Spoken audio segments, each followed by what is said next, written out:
Good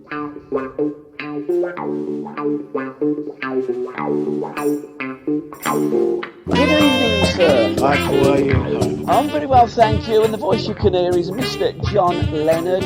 And welcome all to another edition of Book Corner Extra Time, where I link up with authors that have been in my book corner as Book of the Month. And for April, salute the inside story of England's own goal at Berlin's Olympia Stadion was Book of the Month, and we finally caught up with each other to talk about that. But John, as always, before we get into the nuts and bolts of your book, let's have a little bit about you and your backstory. Well, I was been a journalist for 40 years. I'm basically in semi-retirement now, and I worked at. I began in local newspapers in Staffordshire. I'm from Stoke-on-Trent. I'm a Stoke City fan. That's for my sins. That's my club, and I was very keen on sport as a kid. I was, especially athletics, I was reasonably good at that. County standard, represented the Midlands in a couple of races as well. In the days when athletics was strictly amateur, so as a middle distance runner. And in terms of career, I worked, as I say, I started out in local papers, then went to the BBC, was there for about 5 or 6 years. I was 3 years in Newsnight, which was very enjoyable at the time. But to be honest, the BBC for whatever reason didn't suit me, and there was quite a few people at Newsnight leaving to ITN, including the boss of Newsnight at the time. And he invited me over to ITN, and that's where I was for most of my career, and as a news journalist. But also I did quite a lot of sport as well there. In fact, I did quite a bit of sport at Newsnight as well. We had a very eclectic brand there in the mid-'80s, which wasn't quite appreciated by the bosses, but that's another story. You've had a fantastic career. You've also had a tremendous career in writing books, and we've hooked up twice before with your book about Neil Franklin and your book about Tony Waddington, director of the Working Man's Ballet. Yeah, well, I suppose with Waddo, it was a labour of love as much as anything else, and I was a bit frustrated that nobody's actually bothered to write anything from a journalistic point of view. Obviously, Alan Hudson had done his love, as it was a book. It was fantastic, and did that. So I thought that story needed telling. Also, I felt, because I was so pushed into it, even when I was writing the Waddo autobiography, or biography rather, I was pushed by friends who were Stoke fans to do Neil Franklin, because he was such a hero to their dads and all the rest of it. And frankly, I didn't think that story had been told basically at all, and certainly not told properly. So I'm glad I did it. I was especially glad because, got to be honest, it wasn't a great seller, and even the Waddo book is selling better now than residual copies than Neil Franklin. But it did get the appreciation of my peers. I did get nomination for the Sports Book Awards 3 years ago now, in 2021, and I was launched for that, which to get the critical acclaim was very nice indeed. You mentioned that it's a labour of love, and writing books is a labour of love. When you're writing books about players, events, managers, etc., of many years ago, it doesn't really sit with the modern football fan and of the here and now. It sits very pleasantly with me and the older football fans, and to get those accolades from your peers is greater, in my opinion, than any well done, John, from a Johnny come lately that doesn't really understand what football was like back in our day. I think it's frustration because Yeah, it is. I'm on Facebook, I'm on Twitter, I'm on Insta, and all the rest of it. And with this book, I kept sort of like copying stuff. I was getting it back in March, April, and the book hadn't come out. Nobody had read it. And the interesting thing is, the football fans give an opinion, but football fans give an opinion through their own politics. And that's the thing. The Yeah. whole thing is about sport and politics, and it's both from particularly the far left and the far right of politics. Because you go through their threads, you just see some awful stuff. And you're thinking, I responded thinking, well, why are you coming back to me?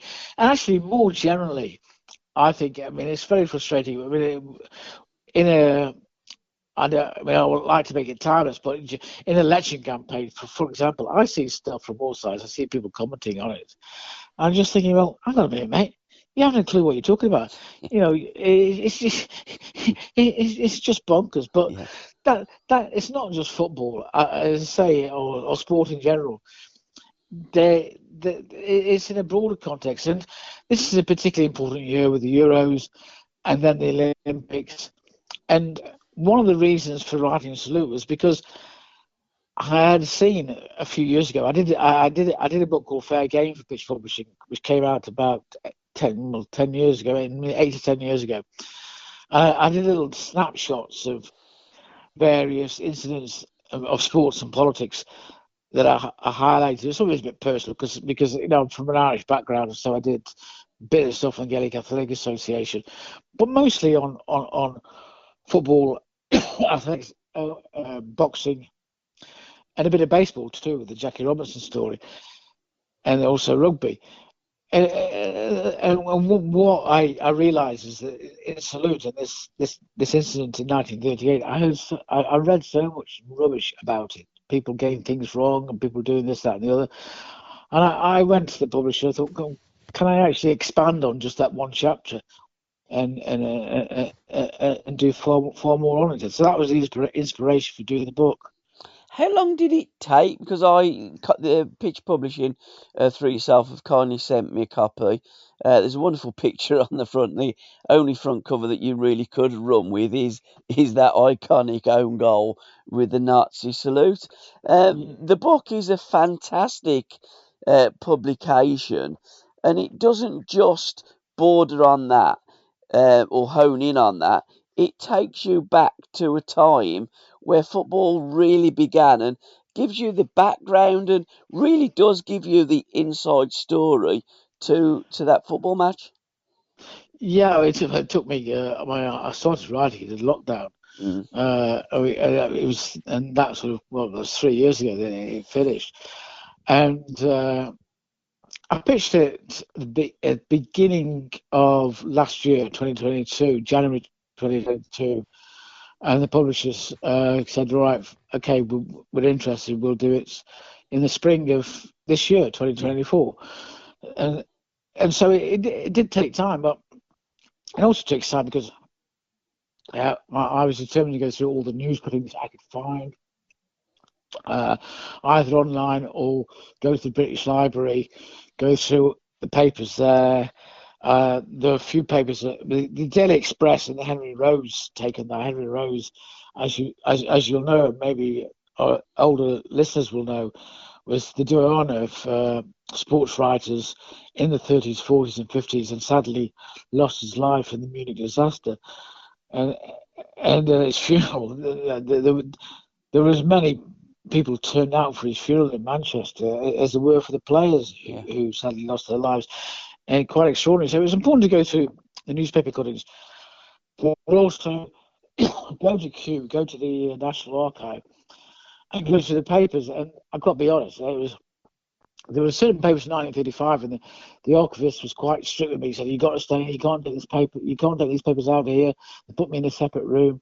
Now, and when I opened the file, my eyes popped because I couldn't quite believe what I was reading.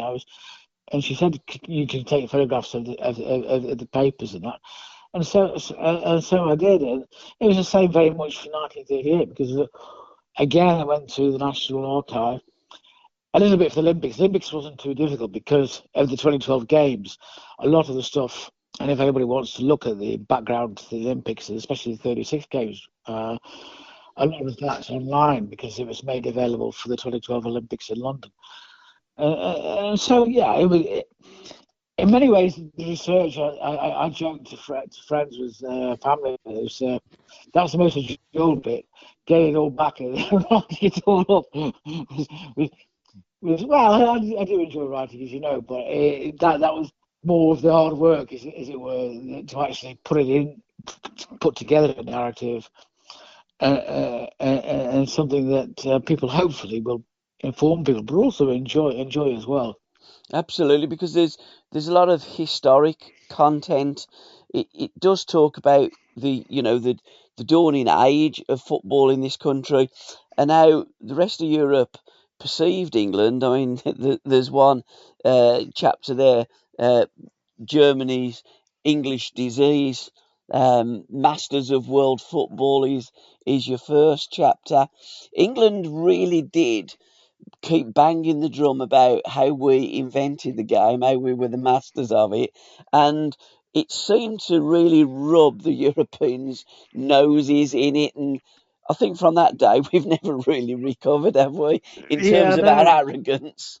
I know. It's one of the curious things because, in a sense, our nearest friends, in terms of England, I talked about my Irish background, but I know in Ireland and also in Scotland and Wales, I mean, you'll know as well, is that crying out loud, it does get up their noses, the Yeah. English arrogance. 30 Mm. years of hurt back in Euro 96 and all the rest of it, that's still going on. And, 3 years ago, that unfortunate final at Wembley, unfortunate for lots of reasons off the field as much as on the field.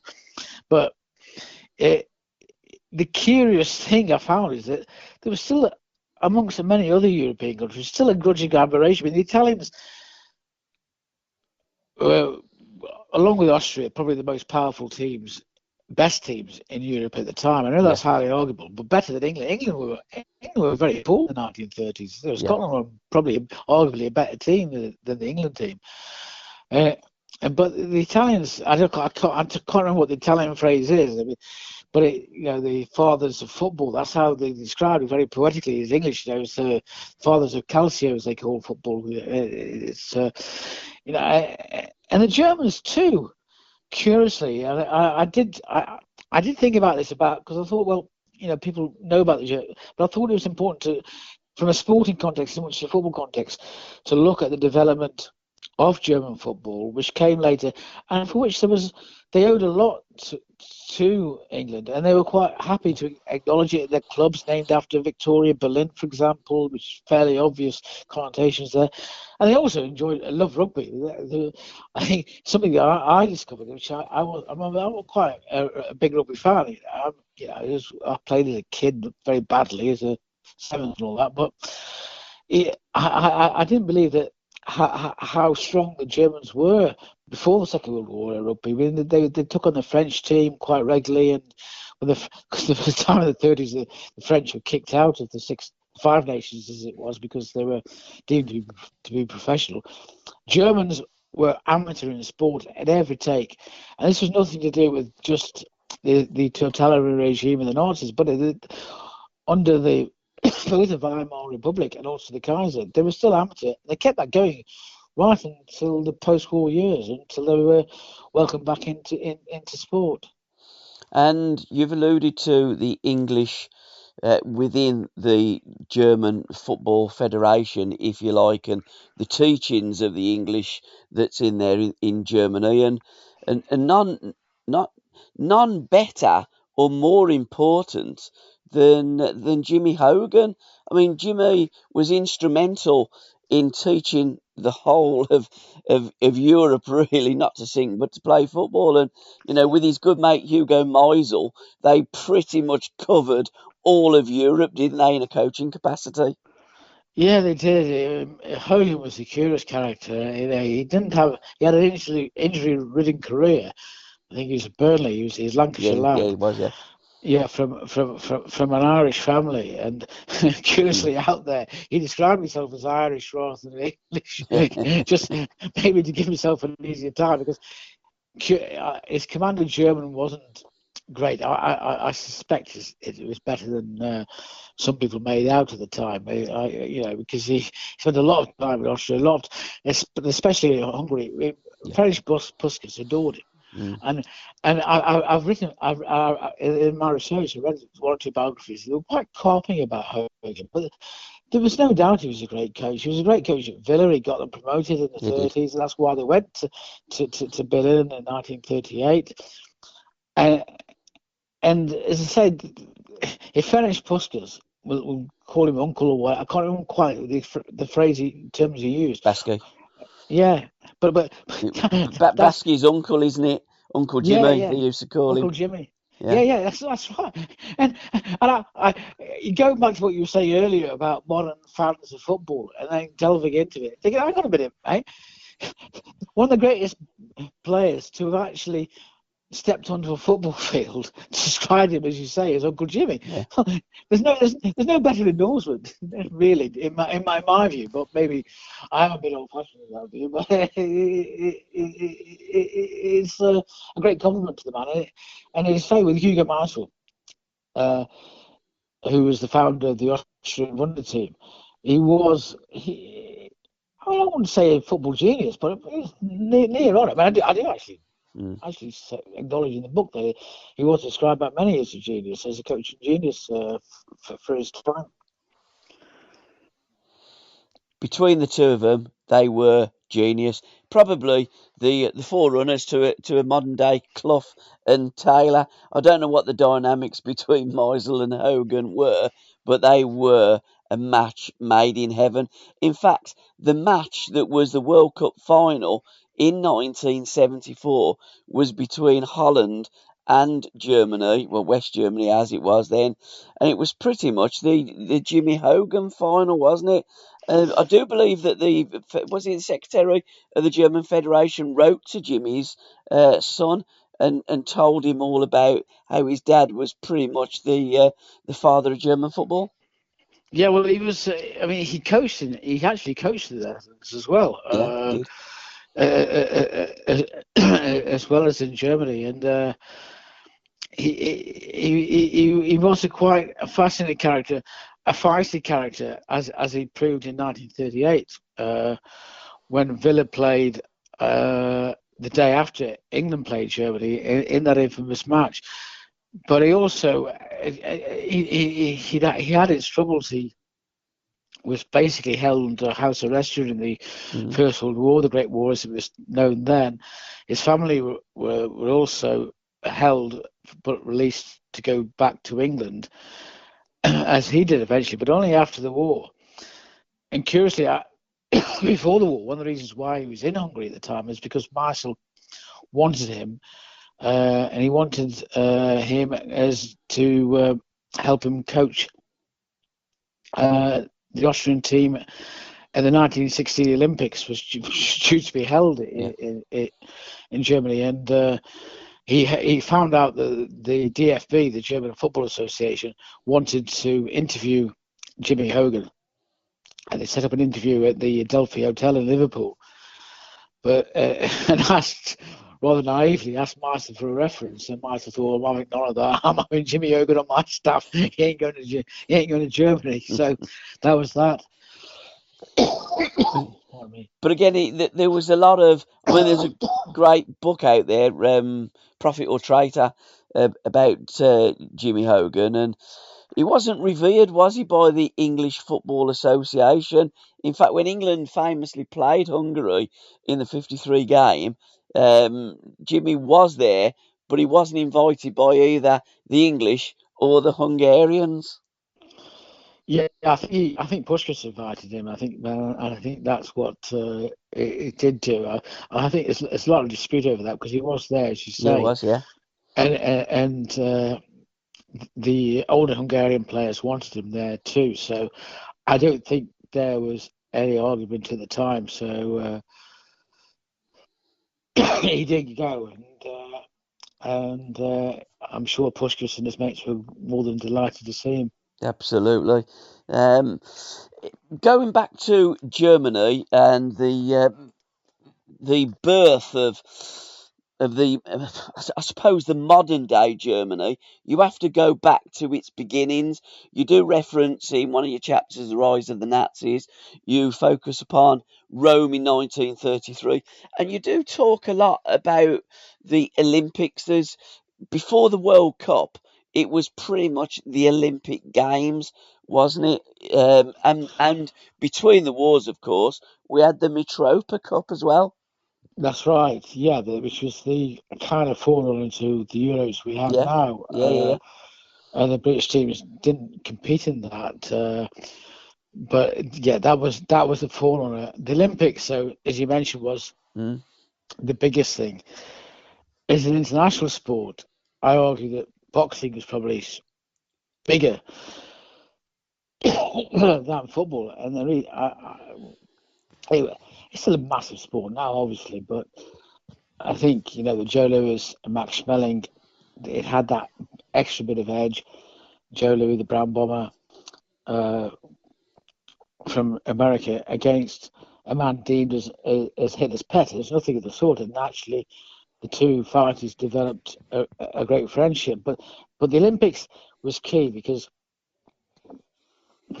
prior to the collapse of the Weimar Republic and the Nazi takeover, Goebbels had identified the award of the Olympics to Germany as a bit of a plus. I mean, the irony is that the other contenders were Rome. Yeah. That was the strongest contender.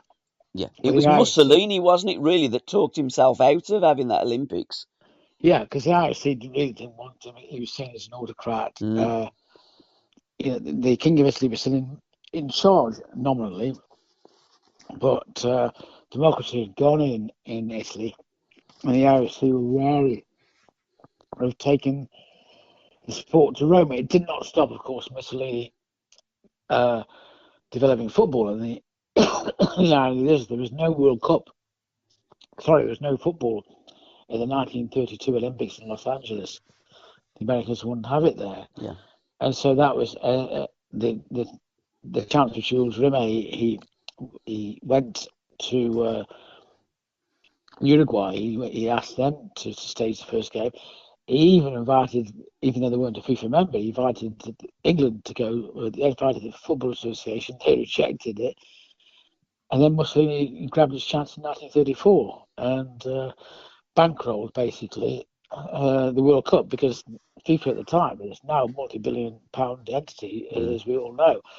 But at the time it was skint, and so they took up the offer of an autocrat. It can't be argued that the FIFA, despite all the billions they earn from TV revenue and all the rest of it, as much in the hock to these sort of powers as there were then. The Guitar World Cup and all the rest of it. We can go into that, but it's related, but it's a kind of different story.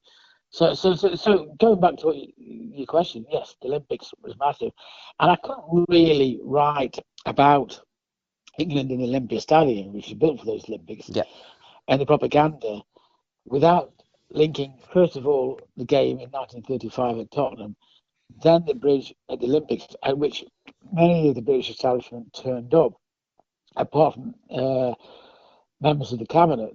But Lloyd George went, and probably the key constant amongst the British diplomatic circles was Sir Vansittart, who was a key mover and shaker in the Foreign Office amongst the civil service. He went to Berlin, and also he played a role both in 1935 in a game, and the match being staged at Tottenham, and also the infamous game in 1938 in the Olympia Stadium, where England made the Nazi salute. Were they told to, I mean, we don't really want to give, we've got to skirt around it, haven't we, because we want people to buy the book, whether they were told or whether they just decided to. I mean, it's a half-hearted salute from the front cover, isn't it? It doesn't look as though it's a full-bodied, let's give the salute here. You look at the body language of the players, and I think it's quite clear that they didn't want to do it. Yeah, I think I agree with that. And in the photo section, I showed the German fans who were all paid up members of the Nazi Party, but 10,000 turned up. And you can see there the salute was meant. And also you can see it from on the back cover of the players coming out, Eddie Hapgood and the German captain leading their teams out, and the Hitler Youth giving the Nazi salute. So, I mean, it was a massive salute. And I couldn't really write about England in the Olympia Stadium without linking, first of all, the game in 1935 at Tottenham, and then the bridge at the Olympics, and which Many of the British establishment turned up, apart from members of the cabinet. But Lloyd George went, it was quite clear. I mean, putting it on the front was difficult because I had many discussions with the publisher because, as you say, you got to have it on the front cover, but I didn't really, because it can still cause, for obvious reasons, cause upset. And so just how to knock it out, but okay, whether to knock it back or to try to, but you can't really doctor the image. It's there, it happened, and so there's no glossing over that, unfortunately. And the lovely thing as well, there's a story behind it as well, isn't it? That includes Tale of Redemption, how one of England's players making that Nazi salute then rescued one of the fans watching him, a teenage German Jewish refugee. So there's a lovely little kind of backstory that works alongside this fantastic story of one of probably the darkest salute in English football's history.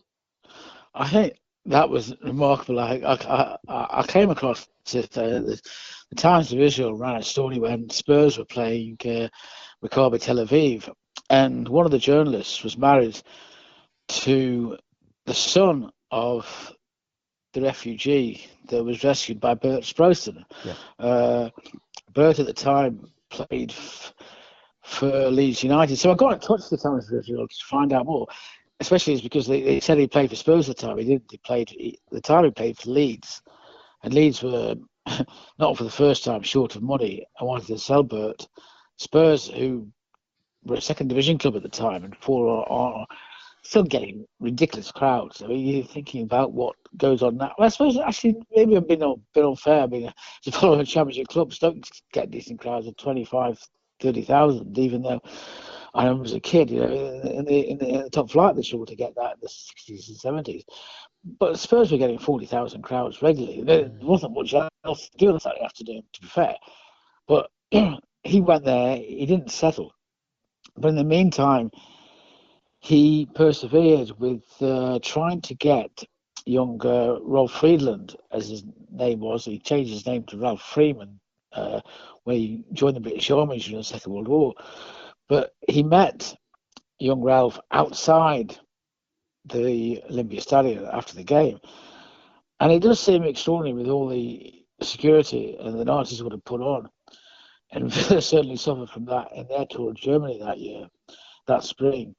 But he managed to get hold of, any player would have done for him, for young Ralph, but he managed to get hold of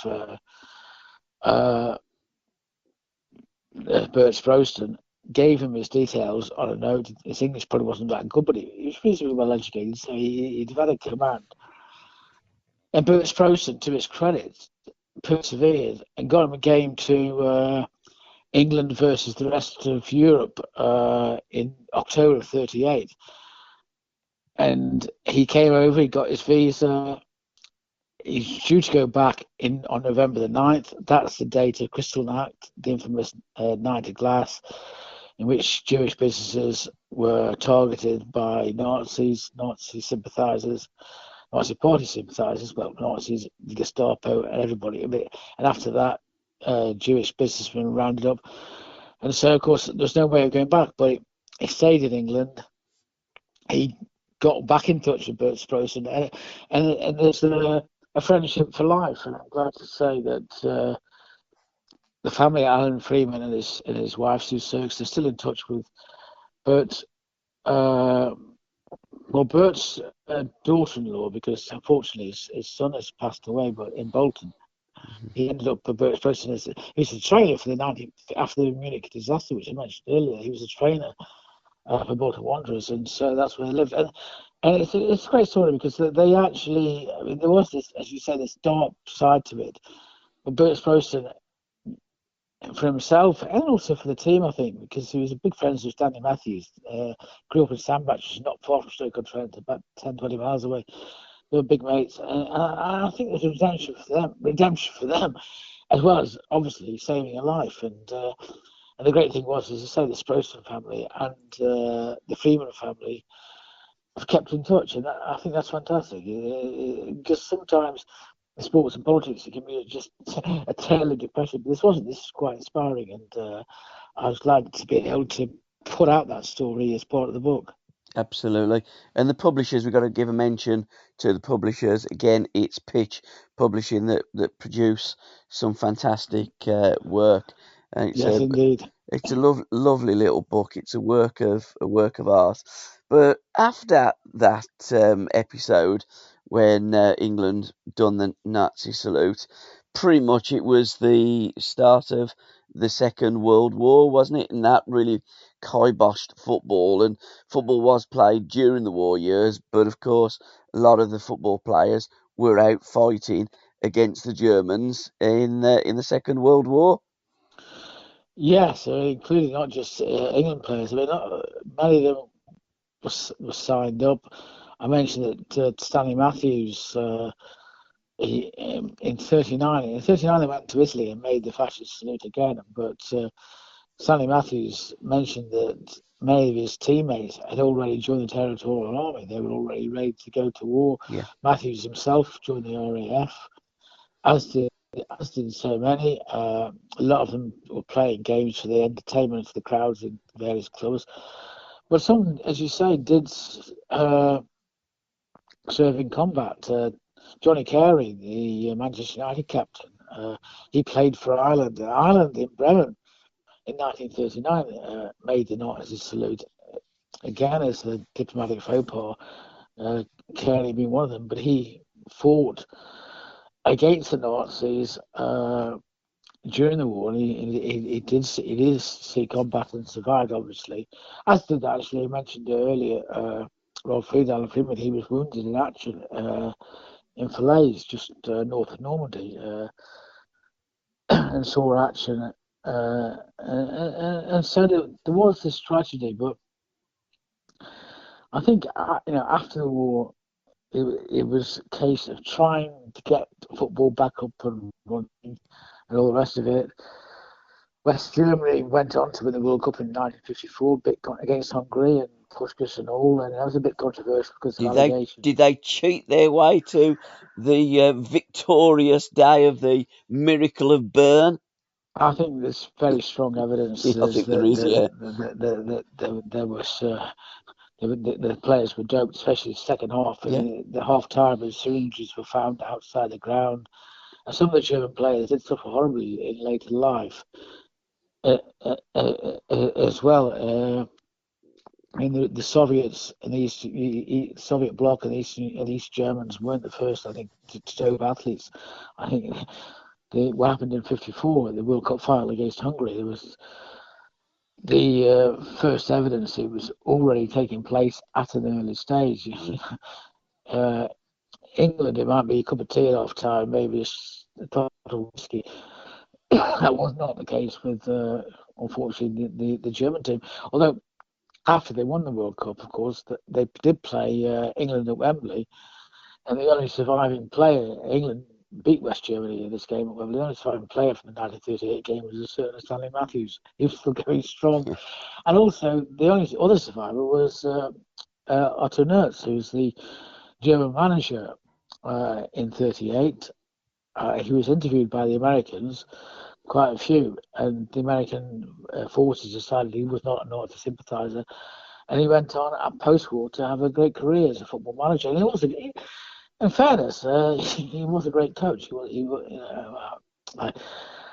I did a bit about the doping, whether he was responsible for that or somebody else is another matter. But certainly as a football coach, and so he was a master of his art, and he was very generous in his praise to Stanley Matthews in the game in 1954, 16 years after the original game, and Matthews was still playing, which is quite remarkable in itself. I mean, that boy did have a very long career, didn't he? Both at Stoke City and for England. But in 1954, wasn't that the first year that Adidas got involved in making football boots? Yes, it was. Yes, the two brothers. Yeah. There was a little bit of Nazism as well surrounding Adidas, wasn't there, in those days? Yeah, both brothers. One eventually founded Puma. They did fall out. Mm-hmm. But yes, they were all connected. There's one guy who stands out in my mind is Bruno Mallets, who was a propagandist for the DFB. in the Nazi era made some pretty horrible and racist comments. Mm. And yet he passed the vetting that the Americans did post-war of Nazi sympathisers, including those involved in sport, as Mallets obviously was. But Mallets was part of the organising committee for the Munich Olympics in 1972. It's quite extraordinary. It only emerged later about his Nazi sympathies. It's remarkable how these people managed to keep it quiet, but it happened, sadly. And the Munich Olympics have their own sad aftermath, although there were some remarkable sporting performances, not least of Mark Spitz, whose coach happened to be Zador, one of the Hungarian players who played in '56 in Montreal when the Olympics there. When there was a massive close up against the Soviet Union, it was called Blood in the Water the whole entire time. And it made international headlines. Hungary went on to win the gold medal, but Spitz's coach was one of those. Well, he was the Hungarian player whose image went all around the world at the time. So sport and politics, going back to earlier what I was saying, it goes on now. I think it's, unfortunately, sport is very much part of society. Well, no, not unfortunately. Unfortunately, it is part of society. And unfortunately, as a result, politics will enter the equation. It will, especially if there's national pride at stake, as it was with England's Masters of the World, and they want to be knocked off the perch. And it is now Olympics. I mean, it's great to see teams and athletes do well. But, as a kid, I remember England, Great Britain rather, getting 5 gold medals at best. Now, they get 15, 20 plus. And that's because of the money put into it. And that was a political decision from John Major back in the day. And I think the right decision. How the money is distributed, I think more of it should be distributed to grassroots. Clubs that I know that you support, and football clubs, and small rugby clubs, or swimming, or athletics, and track, and all the rest of it. I'm sure that argument will go on. It will go on for years to come. Absolutely. But going back to the England and Germany, it is a great rivalry that that started way back when. In fact, before international friendlies were really registered and recognised, Germany were playing England way before that, wasn't they? Yes, I mean there was a dinner to celebrate the 25th anniversary of it was held by the DFB to the first time England played Germany. That was 1908. Yeah. And to this day, the FA do not recognise it as a game. Yeah. To this day, the DFB, modern Germany, still recognises it as the first Germany-England international. I mean, it's ridiculous, but it's true. But the thing, I mean, I started the book about how it started. The England and Scotland game, the very first international fixture. Yeah, that wasn't the first time. No. Yeah, it wasn't the first time they played it. No, not at all. No, I think they played many games before that. Yeah. It's quite incredible how they recognise something and then others don't recognise it. It's absolutely bonkers. But England in the early days, we did have the upper hand on the Germans in terms of games that are recorded and recognised by both nations.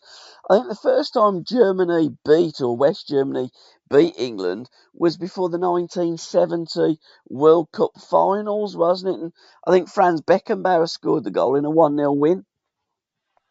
Yeah, I think so. I think that was that. I mean, I'm trying to think it was Euro '68, because the Euros in those. I mean, what I remember from a kid, apart from the World Cup final and apart from the quarterfinal in 1970, I mean, the game I remember the most is the one at Wembley in '72. Yeah, I know. And Banksy was playing with Stoke, and Gunter Netzer. And what a player! He ran an absolute riot in that game. Yeah, he did. And it was West Germany won 3-1. And England, even up to that point, I think still had thought, well, we're the bee's knees. I mean, whatever happened with Hungary losing to 6-3 at that time, there was still a bit of arrogance about it. But and the second leg, I think, was in the Olympic Stadium, and there was 0-0. Yeah. But it was a big shock at the time. I remember watching TV. Netzer in particular was just he was a football genius, and obviously they had good ball. They had Franz Beckenbauer. England had decent players, but maybe also it's the time that Ramsey should have been ditching some of his World Cup winning players, but that's another matter altogether. I mean, they had Gunter Netzer, as you've alluded to, one of my favourite German players, a maverick, a genius, and a legend. And we had their equivalent. We had Alan Hudson. And unfortunately, really, with Uddy and with Gunter Netzer, never really played the amount of games that they should have for both countries, because both countries really didn't look upon those players favourably, more so what they did off the pitch rather than on the pitch. But two peas of the same pod, and two absolute world class performers. And Gunter didn't play, of course, Yeah. in '75. Although many English fans will still say Alan Hudson give Netzer a right run around in '75. And Alan and I just look at it and laugh, because Gunter had retired after the '74 World Cup finals, of course. Yeah, I mean, I think to be fair, I think Netzer was treated a little better than Alan Hudson. I mean, I'm a bit biased, as you know, as a Stoke fan, and my dad used to meet Alan quite a bit around. He lived in Boston, and he used Yeah. to be look a bit. And Terry Conroy, my dad was Irish, and there was a connection there. And this, and the good thing is about the team that. Alan played against in '72. There's still, there's 5 players, there's still a strong friendship and bondable, which is great to see. But I think also there's immense respect for Alan too. Mick Petty might be an exception to that, but even Yes, I that little agree. sod. Yeah, but even he would grudgingly admit that Alan was a superb player. And I don't find essentially fan of my era, as a teenager, who has got nothing but admiration for him. And to be fair, I think the later generations also took Alan as it's not just a Chelsea legend, which he obviously was, but also as a Stoke legend too. Absolutely. You alluded to not treating him very well. I would say that a dog with fleas was treated better than Alan Hudson was Yeah. by the English FA and establishment. An Well, absolute actually, he wasn't the disgrace. only one though. You know, we No, he recently lost wasn't. Stanley Bowles, and we recently lost Rodney as well. Look, you know, he was just. These maverick players, as they were known, and Tony Curry, and yeah, there were so many in the '70s, and people wondered why England didn't get to a World Cup. Well, they weren't playing the best team, quite Well, briefly. exactly. And again, that's another story, isn't it? John, it's Yeah. been a fantastic chat about this wonderful publication that you've written. Salute the inside story of England's own goal at Berlin's Olympia Stadion. What's next for Mr. John Leonard? What book are you going to write next, mate? I'm not sure. I'm actually to the past. I still got this. I pitched a GA book about the founders of Gaelic Athletics Association. Not well, the founders, the two guys who the main All Ireland trophies are named after, Liam McCarthy and Sam Maguire. So I'm still looking into that. I'm still researching that. I'm looking at other stuff. I mean, going back in the history, and I was at the baseball the other day, West Ham's ground, the Olympic Stadium, and my conclusion from that is not really suitable for football, a major sport, but that's another story. Yeah. But because it was put up, supposedly cost nearly £1 billion, but I don't know how they managed to spend £1 billion on it, because it's not really on a standard of, for example, Twickenham, Wembley, Tottenham's new ground, the Emirates and Arsenal, to just take it in. It's not the same standard as the Commonwealth Games Stadium in Manchester City now playing. So I was there and I was thinking, because I have looked into this in the past about the T20 World Cup going on, and starting with the USA Canada, it's the oldest international sporting team fixture in any sport. And cricket was very strong in the United States. So I've got all the cuttings, I've got the tour details, I've got the rest of it. It's just a matter of researching more and maybe writing it up and pitching it. But again, it's looking back at history, but I think there's a more cheerful story to tell than my latest project. But I'm, and also I looked at again, as I mentioned earlier, the Blood in the Water in Melbourne, which again there's not been much written about, and again it goes back to my, as a journalist, as a news journalist and a sports journalist, my peculiar obsession with sports and politics, which I'm not the only one. There's plenty of others I know, fellow travellers. So no, I'll look into those. I'll research those. I don't think a book will come out for another couple of years. So, I'll enjoy myself in the meantime. Well, it's been an absolute pleasure again, sir, and thank you for your time. Thank you for your writings, and I look forward to the next masterpiece from Mr. John Leonard. Well, thanks for your interest. Really, really grateful, Gabby. Thank you very much for that.